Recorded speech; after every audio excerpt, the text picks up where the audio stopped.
के पास जाने से पहले आज एक बड़ी खबर जो आ रही है डिफेंस सेक्टर पर। रक्षा मंत्री ने कल डिफेंस सेक्टर की 8 पीएसयू कंपनीज के कामकाज की एक समीक्षा की है। लक्ष्मण जी को जोड़ते हैं और पूरी खबर समझते हैं। लक्ष्मण जी, गुड मॉर्निंग, बताइए। ऑपरेशन सिंदूर के बाद सारे डिफेंस कंपनियों के साथ पहली बार रक्षा मंत्री कल बैठे। करीब घंटे भर से ज्यादा मुलाकात हुई। आज 8 कंपनियां डिफेंस सेक्टर की थी जो इसमें शामिल थी। एचएएल, एमडीएल, जीआरएससी, मिधानी जैसी कंपनियां।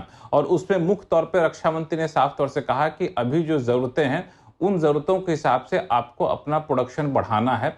उस प्रोडक्शन बढ़ाने में नई नई टेक्निक का इस्तेमाल करते हुए प्रोडक्शन बढ़ाना है। डिफेंस सेक्टर की सरकारी कंपनियों को कहा कि आपको रिसर्च एंड डेवलपमेंट पे खास फोकस करना है। जो नई जरूरतें हैं उसके हिसाब से प्रोडक्शन को आपको बढ़ाना है। एक 2024-25 में 1,40,000 करोड़ रुपए के डिफेंस प्रोडक्शन हो चुका है, ऐसा अनुमान किया गया उस बैठक में। और उसमें से 78% प्रोडक्शन जो है सिर्फ डिफेंस सेक्टर की सरकारी कंपनियों की तरफ से हुआ। और इसके लिए रक्षा मंत्री ने सभी डिफेंस सेक्टर के पीएसयू के एमडी को बधाई भी दी। और इसके बाद मुझे लगता है कि आने वाले दिनों में जिस तरीके से वहां बातचीत हुई, इन डिफेंस सेक्टर की कंपनियों को और ज्यादा ऑर्डर मिलेंगे और ज्यादा प्रोडक्शन बढ़ाने पर फोकस करेगा और सरकार उनकी मदद करेगी। फिर से एक बार डिफेंस में शानदार मोमेंटम है गुरमीत, और यहाँ पर हमने लगातार बाइंग देखी है। अब मोमेंटम प्ले एक साइड पर रखें, अगर वैल्यूएशन के हिसाब से या ओवरऑल अब क्या भी बन रहा है? अनुज, वैल्यूएशंस डेफिनेटली स्ट्रेच हो गए हैं और हो सकता है कि यहाँ से नियर टर्म रिटर्न 6 महीने 12 महीने का थोड़ा-सा सॉफ्ट रहे। डिसअपॉइंट भी कर सकता है क्योंकि काफ़ी सारी अच्छी न्यूज़ प्राइस में है। आप देखिए, बहुत सारे शेयर्स जैसे सोलार इंडस्ट्रीज़ हो, लगभग फ़रवरी लो से डबल हो गया है।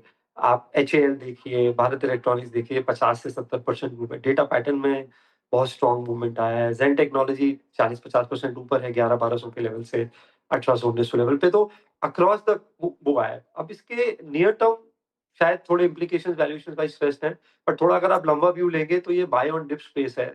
आप देखिए, कल जो नाटो के प्रेसिडेंट हैं, उन्होंने सारे अलायंस को बोला है कि 5% जीडीपी का आप डिफेंस स्पेंडिंग करिए। लास्ट ईयर इन्होंने 2% किया है जीडीपी का। अगर आप ईयू देखें तो $20 ट्रिलियन की इकोनॉमी है। तो अगर 5% स्पेंड होता है, तो हम $1 ट्रिलियन डिफेंस स्पेंडिंग की बात कर रहे हैं ईयू में, और ईयू एकदम स्लंबर में रहा है। उन्होंने कुछ खास डिफेंस स्पेंडिंग नहीं है लास्ट 6 महीने के अलावा, साल के अलावा, जब से रशिया यूक्रेन वॉर हुआ है।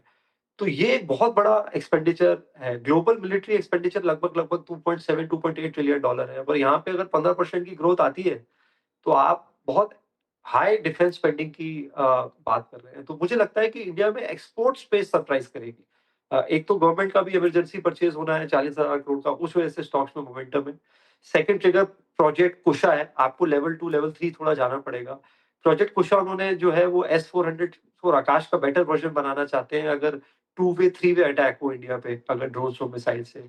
तो ये लगभग 40,000 करोड़ का प्रोजेक्ट है। तो इसमें बहुत सारे बेनिफिशियरीज होंगे, भारत इलेक्ट्रॉनिक्स होगा, बहुत सारी कंपनीज होंगी। तो थोड़ा-सा लेवल 2 जाने की ज़रूरत है।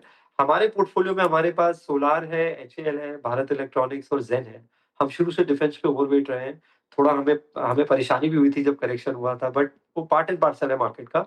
हम भारत इलेक्ट्रॉनिक्स पे थोड़ा वेटेज और बढ़ा रहे हैं, और थोड़ी-सी कुछ एंसिलरीज़ ढूँढ रहे हैं, जो ब्रह्मोस से और प्रोजेक्ट कुशा से रिलेटेड है, जहाँ पे हमें लगता है शायद अपॉर्च्युनिटी साइज़ और बड़ा है।